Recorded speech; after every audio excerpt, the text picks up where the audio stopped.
to be their teacher this year. There are 17 in the class so far. But I just kind of want to introduce myself. I've been teaching for about 29 years. In January, it'll be 29 years that I started my teaching career. I've taught first grade, I've taught second grade, fourth grade, K through 8, PE, and health. So I've had a wealth of knowledge, hoping to be able to share with your child. So I wanted to go ahead and introduce. I am married, my husband, and then I have two boys. My oldest son is Andre Collins Jr. He is a junior this year at Grand Valley University. So I just moved him back this past Saturday, so he is excited to be there. And then this is Matthew, and he just won a basketball state championship with Cass Tech. He'll be a senior this year, so he's hoping to have another great season. Then I have three fur babies. This is my first one. This is Max. He's my German Shepherd and Bloodhound mix, so I call him, he's a miniature horse because he is huge. And then here's Rosie. She loves to be cuddled up all with you on the couch and everything. So she's just a sweet little baby. And then here's Brody. I call him my teddy bear because he is just so cuddly, but he is a wonderful protector. But those are my three babies. So I'm going to jump into the procedures at school. The doors open at 7:45, and students must be in the classroom by 8 a.m. or they will be marked tardy, like if they're out in the hallway or just coming in the front school doors. So make sure they are in the classroom by 8 o'clock or before. First graders will go to their lockers, they'll get out their folder, hang up their backpack, put in their coat, their lunch, if they're being cold lunch, and their snack will all be kept in their locker. They will come into the classroom with their take-home folder, they'll turn in their homework, and they'll move their lunch clip. And then students will make sure they have pencil sharpened for the day, and they will get started on bell work. Bell work is kind of work just reinforcing different things that we have covered. The classes that I teach are religion. There are about 9 short little books of Bible stories that we do. We cover about 2 Bible stories per week, sometimes a little bit less, sometimes a little bit more. At the end of each of our short books, the students will take a unit test.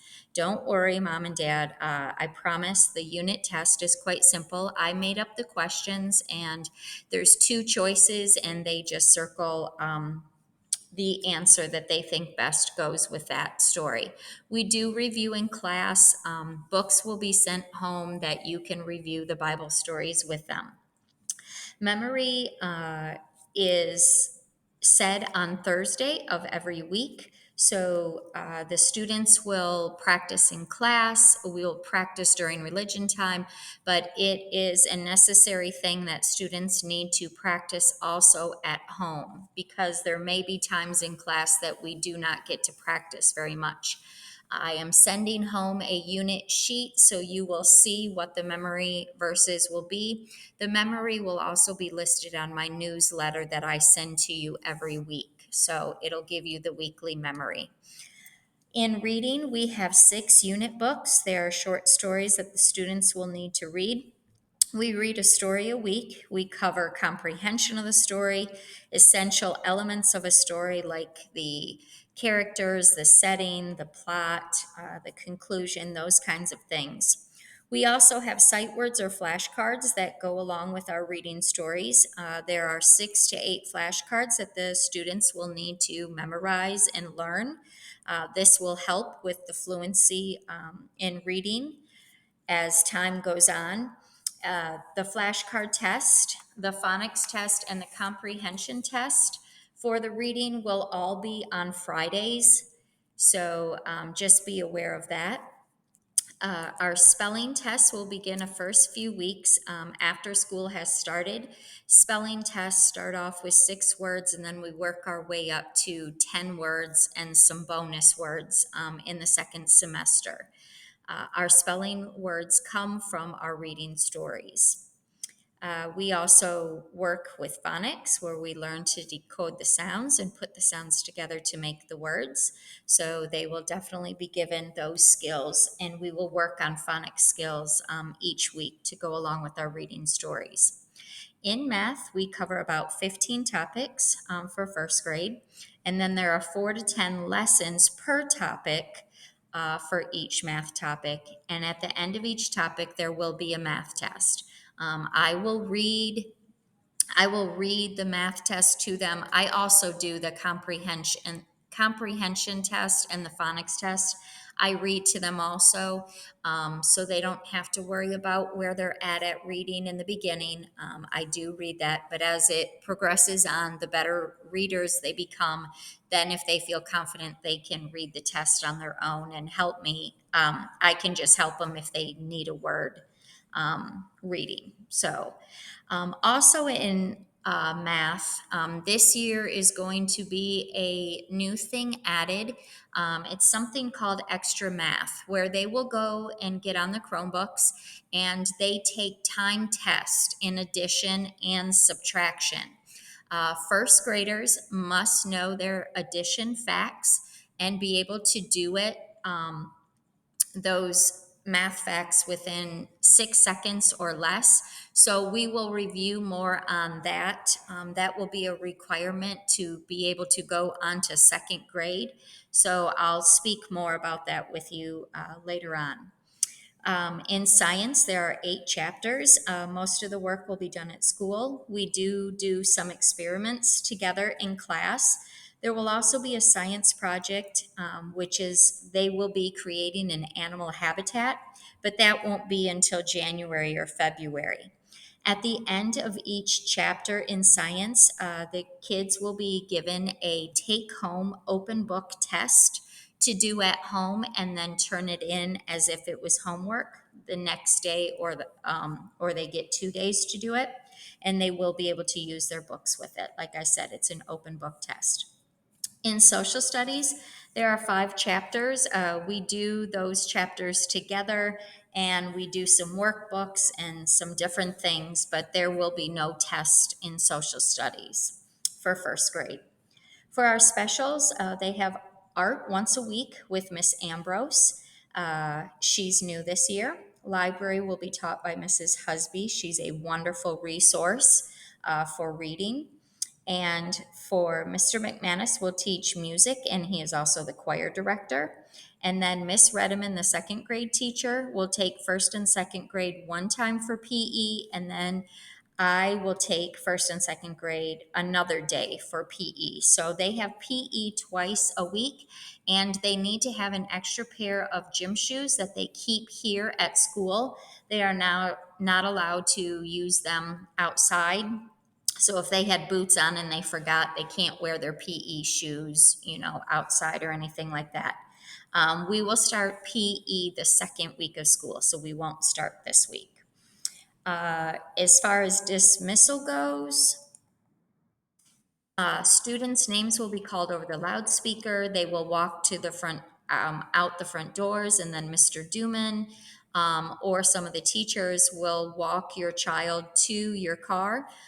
Please do not get out of your car to come get them. We will walk them to you. If they are not picked up by 3:20, they will be sent to Cougar Care.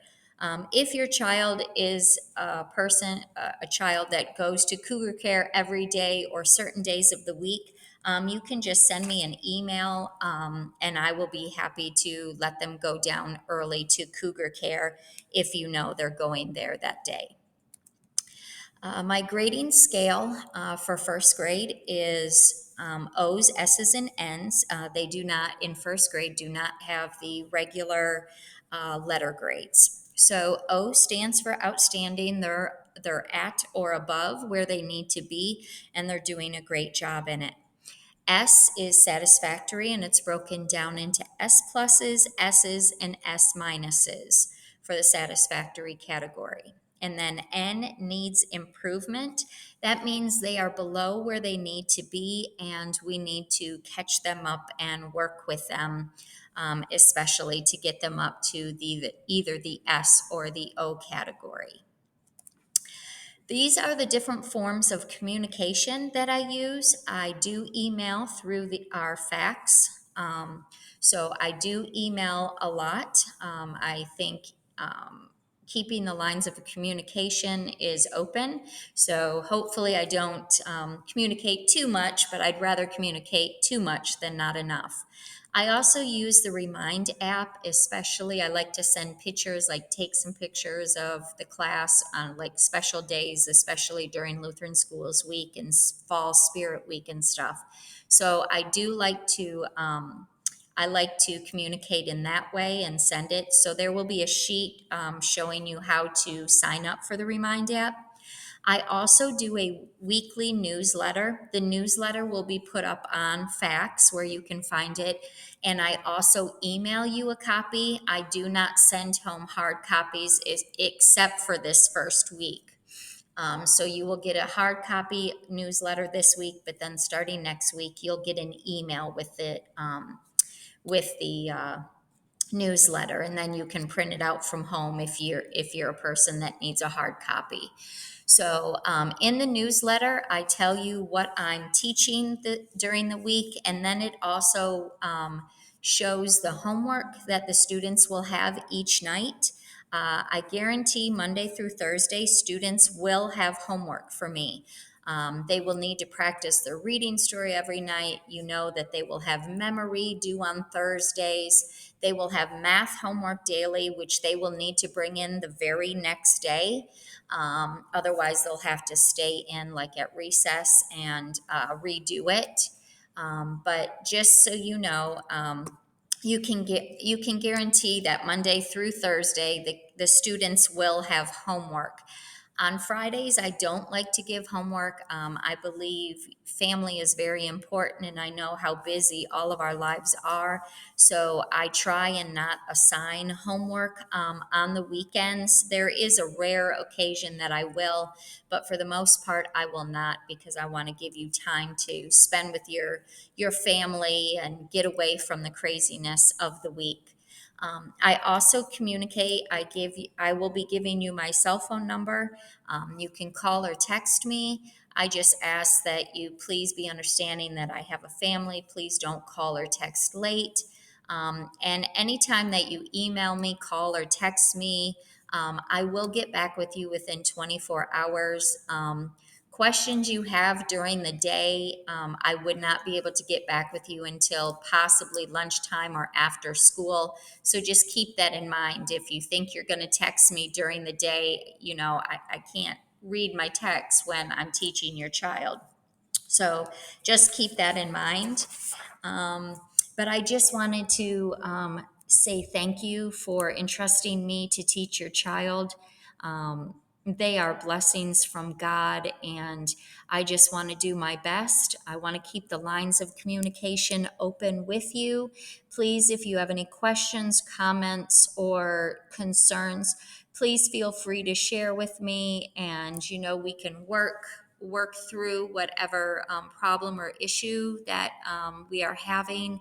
And I just pray blessings upon your family this year, and I know it's going to be a great year.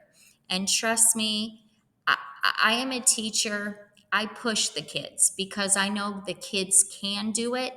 You need to believe in them. They need to see that you believe in them.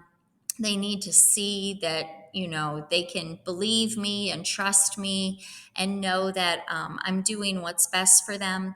So I know we're going to have a great year. I am hoping to see all of you tonight at the open house from 5 to 8 o'clock.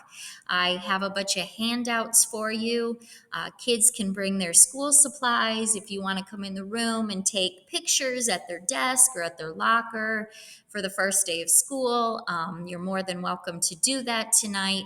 and they will have an All About Me poster that they will need to do. The All About Me poster, you can draw pictures, cut out magazines, print out pictures. You can use family photos, and those will be due. I think I have them due by next Monday, but if they get them done, they can turn them in early.